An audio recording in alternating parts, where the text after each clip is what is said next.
Hi friends, அரிசி பருப்பு சாதம் எப்படி செய்யலான்னு பார்க்கலாம். அதுக்கு தேவையான பொருள்: பெரிய வெங்காயம், தக்காளி, பூண்டு, பச்சை மிளகாய், ஜீரகம், மிளகு, மஞ்சத்தூள், நெய், மல்லித்தழை, கருவேப்பிலை, 1 டம்ளர் அரிசி, 1/2 டம்ளர் பருப்பு சேர்த்துருக்கேன். நல்லா அலசிட்டு ஊற வச்சுருக்கேன். ஸ்டவ் ஆன் பண்ணிக்கலாம். குக்கர் அடுப்பில் வச்சு நல்லா சட்டி சூடானதும் 2 ஸ்பூன் நெய், 2 ஸ்பூன் எண்ணெய் சேர்த்துருக்கேன். நல்லா எண்ணெய் காஞ்சதும் 1 ஸ்பூன் ஜீரகம், 1/2 ஸ்பூன் மிளகு சேர்த்துக்கலாம். நல்லா ஜீரக மிளகு பொரிஞ்சதும் 1 கொத்து கருவேப்பிலை போட்டுக்கலாம். இப்போ ஒரு பூண்டு முழுசாக உரிச்சு வச்சுருக்கேன். 3 பச்சை மிளகாய் காம்பு நீக்கி எடுத்து வச்சுருக்கேன். 2ஐயும் சேர்த்துக்கலாம். பூண்டும் பச்சை மிளகாயும் நல்லா வணங்கினதுக்கு அப்புறம் 2 பெரிய வெங்காயம் நீல வாக்கில் கட் பண்ணி வச்சுருக்கேன். கட் பண்ணி வச்சுருக்க பெரிய வெங்காயத்தை சேர்த்துக்கலாம். வெங்காயத்துக்கு தேவையான உப்பு சேர்த்துக்கலாம். வெங்காயத்தை நல்லா வணக்கணும். வெங்காயம் நல்லா வணங்கினதுக்கு அப்புறம் தான் தக்காளி சேர்க்கணும். ஒரு பெரிய தக்காளி எடுத்து நீல வாக்கில் கட் பண்ணி வச்சுருக்கேன். வெங்காயம் வணங்கிருச்சு, தக்காளியை சேர்த்துக்கலாம்.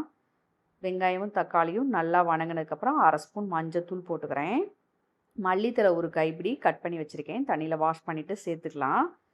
மல்லித்தழையை நல்லா வணக்கினதுக்கப்புறம் தண்ணி ஊற்றிக்கலாம். 2.5 செம்பு தண்ணி ஊற்றிருக்கேன். நான் எடுத்துருக்க அரிசிக்கு இது கொஞ்சம் அதிகம்தான் தண்ணி. எனக்கு சாப்பாடு குறைவாக வேணும்னு எக்ஸ்ட்ரா தண்ணி எடுத்திருக்கேன். நீங்கள் அரிசியிலேருந்து 1 மடங்கு சேர்த்து தண்ணி எடுத்துக்கோங்க. இப்போ தண்ணி கொதி வந்ததும் அலசி வச்சுருக்க அரிசி பருப்பை சேர்த்துக்கிறேன். தேவையான அளவு உப்பு கரெக்டாக இருக்கான்னு செக் பண்ணி பார்த்துக்கலாம். பார்த்துட்டு தண்ணி ஒரு கொதி வந்ததும் நல்லா கலந்து விட்டுட்டு மூடி போட்டு விசில் வச்சிடலாம். சாப்பாடு உங்களுக்கு குறைவாக வேணும்னா 1 டம்ளர் தண்ணி எக்ஸ்ட்ரா ஊற்றி இன்னொரு விசில் சேர்த்து விடுங்க. சாப்பாடு உதிரியாக வேணும்னா அப்படியே வச்சு ஒரு விசில் விட்டுருங்க, போதும். நான் 2 விசில் விட்டு எடுத்திருக்கேன். தண்ணி எக்ஸ்ட்ரா ஊற்றிருக்கேன், எனக்கு சாப்பாடு குறைவாக வேணும்னு.